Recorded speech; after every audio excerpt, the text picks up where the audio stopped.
ఆనందంగా ఉంటాడు, ఎప్పుడు ఉత్సాహంగా ఉంటాడని చెప్పి ఇప్పుడు వాడు ఆనందంగా ఉండడు, ఉత్సాహంగా ఉండడు అని ఎందుకు చెప్తున్నారంటే దానికి అర్థం ఉంది, చెప్తాం.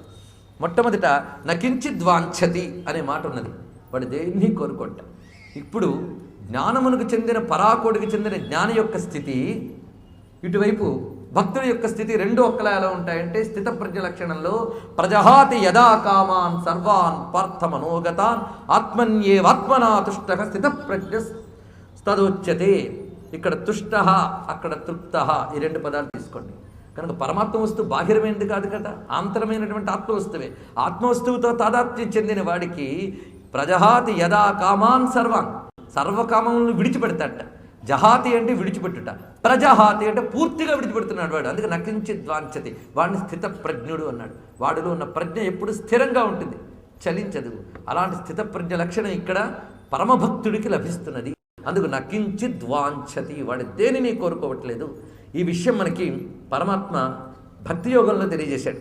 యో నహృష్యతి నద్వేష్టి నశోచతి నకాంక్షతి శుభాశుభ పరిత్యాగి భక్తిమాన్ యస్ సమే ప్రియ. నాకు ఇష్టమైన భక్తుడు ఎవడో అని చెప్పాడు. ఆ ఇష్టమైన భక్తుడు పరమ ప్రేమ స్వరూపుడే. ప్రియ అని ఆయన చేత చెప్పించుకోవాలంటే నువ్వు ముందు ప్రేమ స్వరూపాన్ని తెలుసుకోవాలి. ఆ ప్రేమ నీలో ఉంటే ఆయన చేత ప్రియ అనిపించుకుంటాం.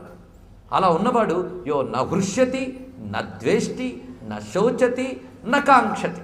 ఆ మాటలో ఇక్కడ నకించిద్వాంఛతి నశోచతి నద్వేష్టి నర్మతే నోత్సాహీ భవతి అని చెప్తున్నారు. ఇక్కడ ఆయన దైవం ఏం చెప్తే భక్తుడు అదే చెప్తున్నాడు. ఇక్కడ ఇందులో మనం నహృష్యతి అన్నాడు అంటే వాడు హర్షించడయ్యా అని, అదే ఇక్కడ నరమతే నోత్సాహీ భవతి అని. వాంఛతి అదే నకాంక్షతి, నద్వేష్టి నశోచతి. ఆ మాటలు ఎలాగో యథాతథంగానే దించి చూపించాడు ఇందులో. మొత్తానికి నకించిద్వాంఛతి, నేనేది కోరుకోవట్లేదండి అనడం కూడా నువ్వు కోరుకోవడం లేదని స్థితిని కూడా తెలుసుకుంటున్నావు నువ్వు అంటే అర్థం కొంత అసంతృప్తి నీలో ఉందన్నమాట.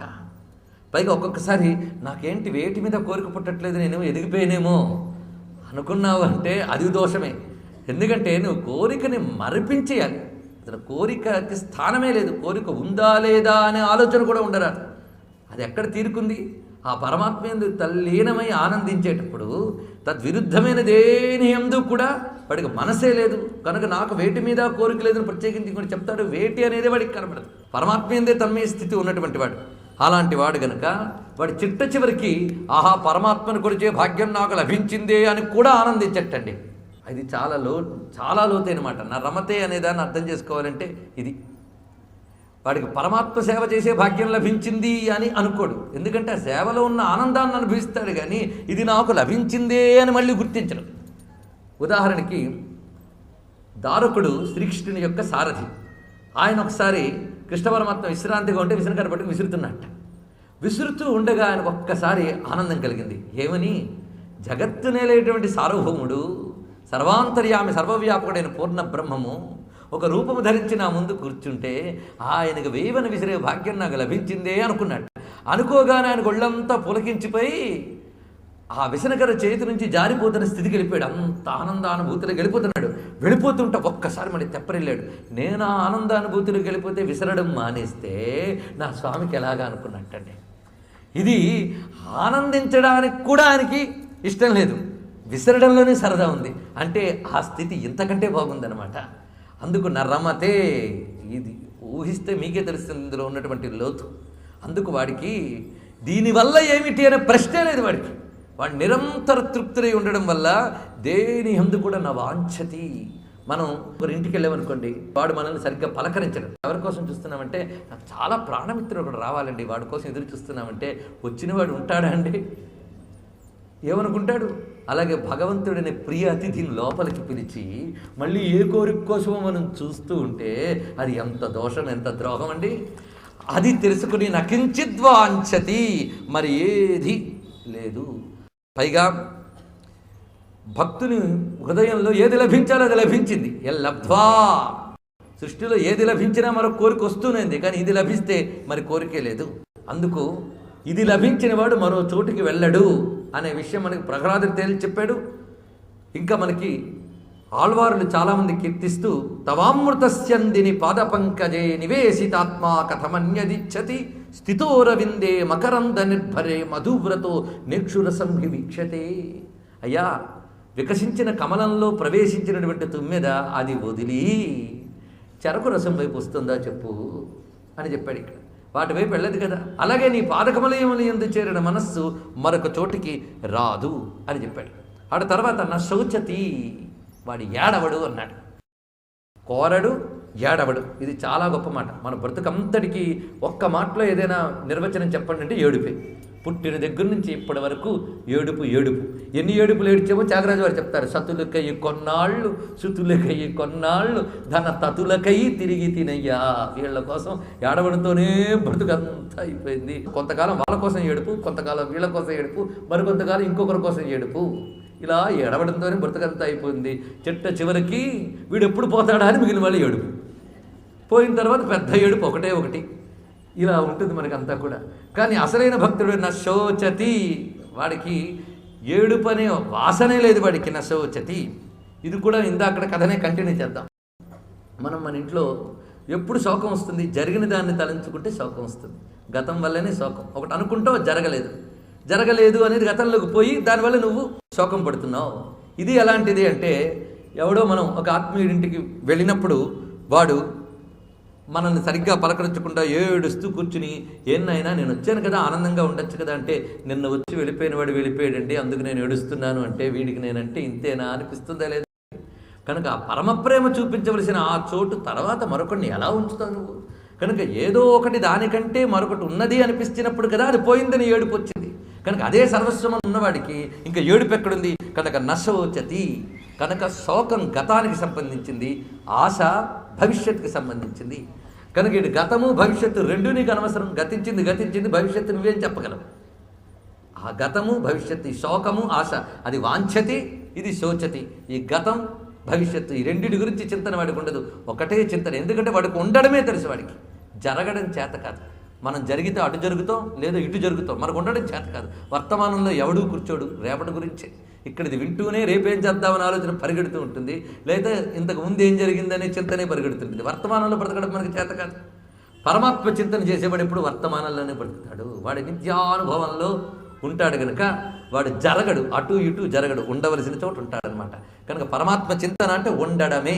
దీన్ని సత్తా మాత్రం అని మనం చెప్తున్నాం. ఆ స్థితిలో ఉన్నవాడు నా వాంఛతి నా శోచతి.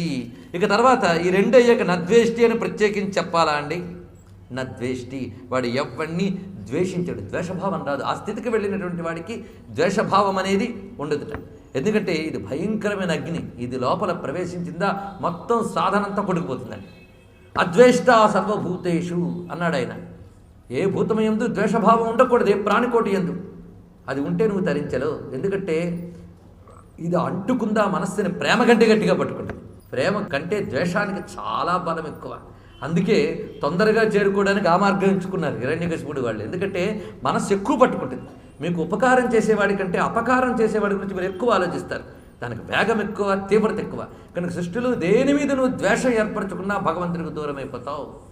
అందుకే నిర్వైర సర్వభూతేషు సమామేతి పాండవా అని స్వామి ఏకాదశాధ్యాయం పూర్తి చేస్తూ చెప్పాడు కదా మనకి. నిర్వైర సర్వభూతేషు సమామేతి పాండవ. సర్వభూతములు యందు వైరభావం లేని వాడెవడు వాడేట. అయితే మరి ఇలాంటి వాళ్ళు ఎవరైనా ఉన్నారంటే బోల్డ్ ఎంతమంది ఉన్నారండి. ఉదాహరణకి ధర్మరాజుని అజాతశత్రువు అన్నాం. ఆయనకి శత్రువులే పుట్టలేదు రండి. ఈ మాట భారతం చెందిన వాడు ఎవడైనా ఒప్పుకుంటాడా? ఆయన శత్రువులు పుట్టలేదు. ఆయన చుట్టూ 100 శత్రువులు ఉన్నారు. ఎవడు? ఆ దుర్యోధనుడు, వాడు బృందమంతా శత్రువులు, 100 మంది శత్రువులు. వాడికి సహకరించే కీచకాదులు ఇత్యాదులు కూడా శత్రువులే. కనుక 100 శత్రువులను ఉంచుకుని ఆయన అజాత శత్రువుని ఎవడైనా అంటాడండి? అనాలి. ఎందుకంటే వాళ్ళందరికీ వీడి పట్ల శత్రుతాభావం ఉంది, కానీ ఈయన గారికి మాత్రం ఎవ్వరి పట్ల శత్రుతాభావం లేదు. అందుకే ఆయనలో శత్రుతాభావం పుట్టలేదు కనుక అజాత శత్రువు. ఏమంటే మీరు ఎవరిని ద్వేషించద్దన్నారు, కానీ నా మీద ద్వేషించే వాళ్ళు చాలామంది ఉన్నారంటే ఉండని, నువ్వు వాళ్ళని ద్వేషించు. ద్వేషం అనేది నీలో ప్రవేశిస్తే వాడికి శత్రువయ్యాడు. కనుక నువ్వు శత్రుతాభావ నిర్మూలన కోసం తాపత్రయపడు, కానీ శత్రువుల నిర్మూలన కోసం తాపత్రయపడకు నాయనా. అజాత శత్రు, అసలు శత్రుతాభావమే వాడికి పుట్టలేదండి ధర్మరాజుకి. మరి యుద్ధం అంతా ఎందుకు చేశాడు? ఆ మాటకు వస్తే రాముడు యుద్ధం చేశాడు, కృష్ణుడు కూడా చాలా యుద్ధాలు చేశాడు. మరి వాళ్ళందరూ ద్వేష్టి అని, నద్వేష్టి అనే మాటకి ఎలా సరిపోతుందండి? మనం ఏ దేవుణ్ణి కొలుచుకోవాలో ఆ దేవుడే వాడిని శత్రువుని కొట్టినప్పుడు ఎలా వస్తుంది అంటే, వీళ్ళది ద్వేషభావంతో కూడినటువంటి ఆగ్రహం కాదు, ధర్మబుద్ధితో కూడినటువంటి ఆగ్రహం, ప్రేమభావనతో కూడినట్టు ఆగ్రహం. అది కూడా మనం చెప్పుకోవాలి. వెంటనే ప్రశ్న అటు రాముడి మీద కృష్ణుడి మీద ఎక్కువ పెడితే దానికి మళ్ళీ సమాధానం చెప్పుకోవాలి కదా. రాముడికి కృష్ణుడికి ఏ ఒక్కరి మీద ద్వేషం లేదు, ఆయనే చెప్పాడు అక్కడ. ఏ యథామాం ప్రపంచంతే తాం తదేవ భజామ్యం. రాముడు కూడా యుద్ధభూమికి వెళ్లే ముందే ఆ మాట అనౌన్స్ చేశాడు. ఆయన విభీషణుడికి అభయం ఇచ్చాడు, శత్రువు తమ్ముడికి అభయం ఇస్తాడంటే శత్రువు తమ్ముడికా, శత్రువు ఇచ్చినా ఇస్తానన్నాడు. ఎవడనగలడండి ఆ మాట? శత్రువు వచ్చినా అభయం ఇస్తాను, సీతను తీసుకొచ్చి అప్పగించి ఆ నమస్కారం చేస్తే ఇచ్చేస్తాడట. ఏమి ఇప్పుడు మొత్తం 10 నెలల పాటు అక్కడ కూర్చుని హింసించాడే రాక్షసుల చేత, అలాంటి వాడిని కూడా క్షమించి అభయం ఇస్తావా? ఎంత సీతను తెస్తే ఇప్పుడైతే తెచ్చావు కానీ 10 నెలలు ఎందుకు హింసించేవరా అని ఒక్కడైనా కొట్టచ్చు కదండి. అది కూడా చెయ్యట్టు ఆయన. అంటే శత్రుతాభావం ఆయనకి లేదు, శరణాగత వత్సలుడు ఆయన.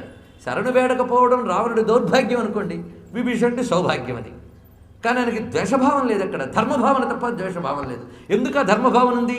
ఆయనకి జగత్తు మీద ప్రేమభావన ఉంది కనుక జగత్తుని రక్షించాలని చెప్పి ఆ ప్రేమనే ఆగ్రహ రూపంలో వ్యక్తం చేశాడు ఆయన. ఆ వ్యక్తం చేయడం వల్ల లోకాన్ని రక్షించాడు కనుక రావణుని చెప్పి లోకాన్ని రక్షించాడు, రావణుని చెప్పి రావణుడి జీవుడికి మోక్షాన్ని ఇచ్చాడు.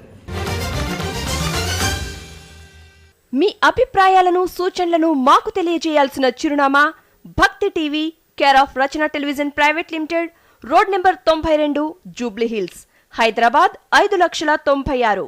మా ఇమెయిల్ ఐడి bhakti@gmail.com. మా వెబ్సైట్ www.bhaktitv.org. Phone number 901012223333.